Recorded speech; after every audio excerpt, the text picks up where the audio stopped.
bertanya lebih tahu daripada orang yang ditanya. Saya tak tahu. Ternyata malaikat Jibril pun tak tahu.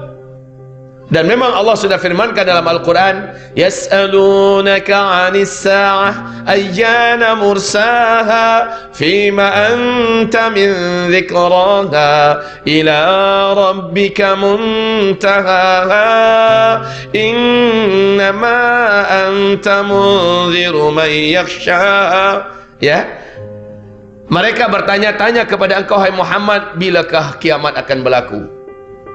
Engkau senantiasa memberikan peringatan, sudah dekat, sudah dekat. Kapan terjadinya? Jawab, hai Muhammad, hanya Allah yang tahu.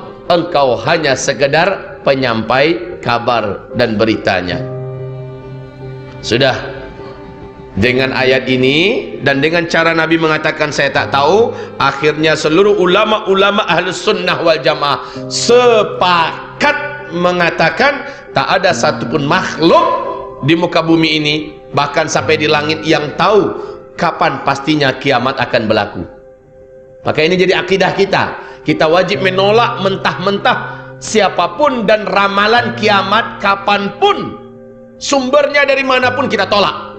Walaupun dari seorang kiai besar, seorang khalifah kutub, seorang syekh kabir berani mengatakan, wah, hafiz Quran 30 juz, semua kitab kuning dalam kepalanya, semua ilmu-ilmu apa dalam kepalanya, dia boleh berjalan di atas awan, tidak basah kena air, tidak terbakar oleh api, janggutnya dari sini sampai ke Menara Petronas panjangnya, dan dia memberikan kabar kiamat akan berlaku tarikh anu, bulan anu, tahun anu. Wajib kita tolak.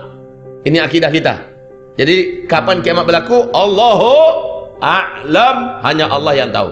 Okey. Tapi ketika Nabi Muhammad ditanya oleh malaikat Jibril tadi, akhbirni an amaratiha, hai Muhammad, okey kalau begitu, tapi tanda-tanda bahwa kiamat sudah sangat dekat akan berlaku, awak tahu tak? Tanya malaikat Jibril. Kata Nabi Muhammad, kalau ini pertanyaan ente, aneh spesialisnya. Maka Nabi menjawab di situ, sini, antalidal amatu rabataha wa antaral hufatal uratal alata ri'a asya yatatawaluna fil bunyan. Setelah Nabi menjawab demikian, orang ini pergi, malaikat ini pergi. Apa artinya?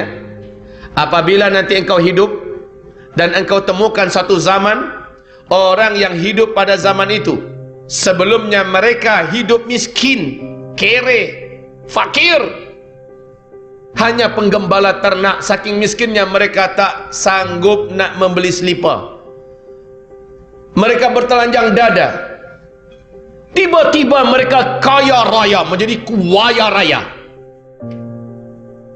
dan mereka sangat berjaya, sangat berkuasa. Lalu mereka saling berlumba-lumba, berbangga-bangga membangun gedung-gedung yang tinggi-tinggi.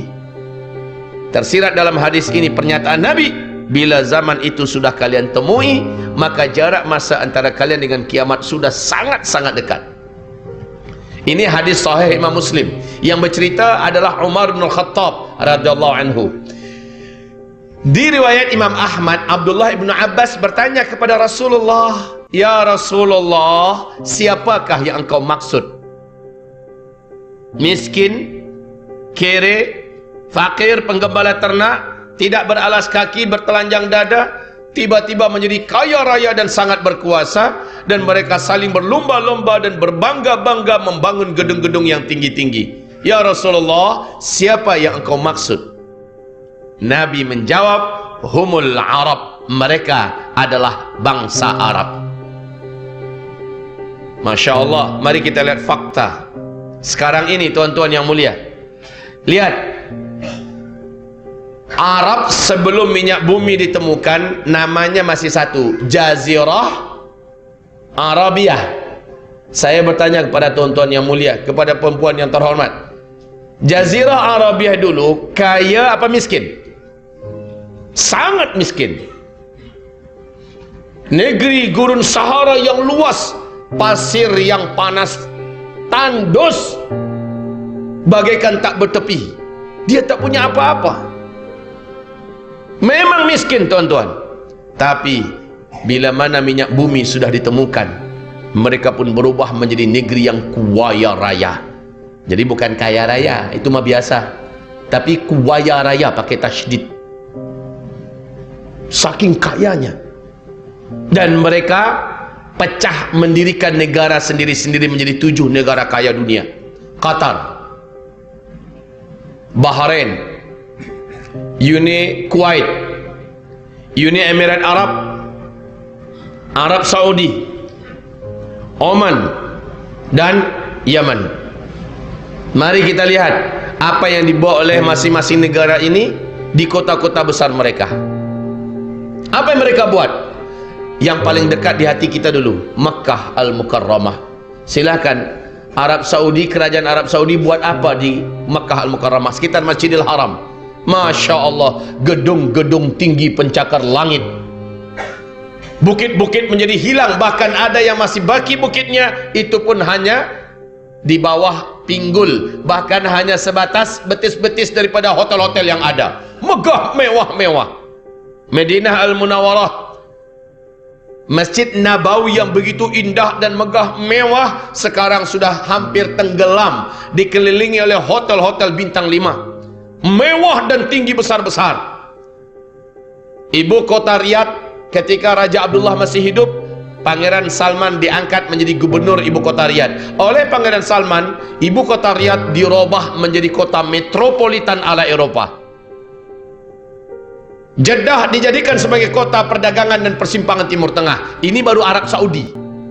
Lihat negara sebelahnya, Kuwait. Apa yang dibuat oleh Kuwait di kota-kota besarnya?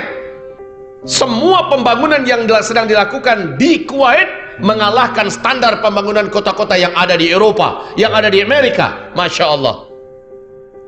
Kuwait harus angkat tangan dan menyerah dibandingkan negara sebelahnya, Bahrain. Bahrain jauh lebih indah, Bahrain jauh lebih hebat pembangunannya, gedung-gedungnya. Masya Allah. Bahrain mesti tunduk dan mengaku kalah oleh negara sebelahnya, Uni Emirat Arab, Abu Dhabi. Abu Dhabi tercatat sebagai negara termewah, terhebat, negara impian dan negara mimpi dunia. Semua cita-cita manusia ada di Abu Dhabi. Hanya di Abu Dhabi, tuan-tuan, ada mesin ATM yang mengeluarkan gold. Masukkan kad, tekan nombor, digit, beberapa digit, keluar emas 1 kilo. Itu hanya di Abu Dhabi. Hanya di Abu Dhabi ada kereta, ada bus yang mulai daripada kulitnya, peleknya, rangkanya, semuanya emas, cuma ada di Abu Dhabi. Jangan tanya pembangunannya, semuanya Masya Allah, dengan izin Allah Azza wa Jal. Abu Dhabi harus mengaku kalah oleh kota sebelahnya, Dubai.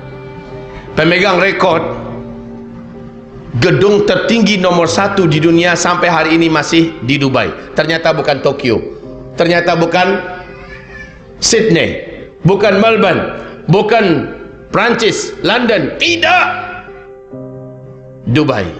Nama gedungnya Burj Khalifah, tingginya 828 meter. Kalau kita ada di bawahnya, melihat gedung itu macamnya. Tapi gedung ini sekarang sedang dalam proses dikalahkan oleh gedung yang sedang dibangun di tepi Laut Merah di kota Jeddah oleh orang terkaya nomor 1 Arab Saudi, Pangeran Al-Walid bin Talal, yang sedang membangun gedung namanya Kingdom Tower. Tingginya gedung itu, kalau Burj Khalifah 828 meter, maka Kingdom Tower 1,2 kilometer. Masya Allah. Baru-baru saja Kuwait mengumumkan akan mendirikan gedung yang juga melampaui